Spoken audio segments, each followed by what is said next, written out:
Here's how to use Pinterest SEO to get more views. If you want your pins to get thousands of views organically, you need to understand Pinterest SEO. The first strategy is keyword discovery. For this, you want to head over to Pinterest.com or open the Pinterest app.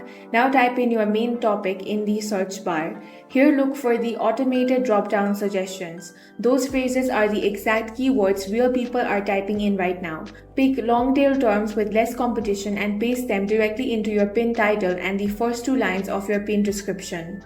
Next, remember that Pinterest reads your images. Its optical character recognition AI actively scans your graphic text, so make sure your target keyword is written in bold, easy to read font right on your vertical 2:3 image.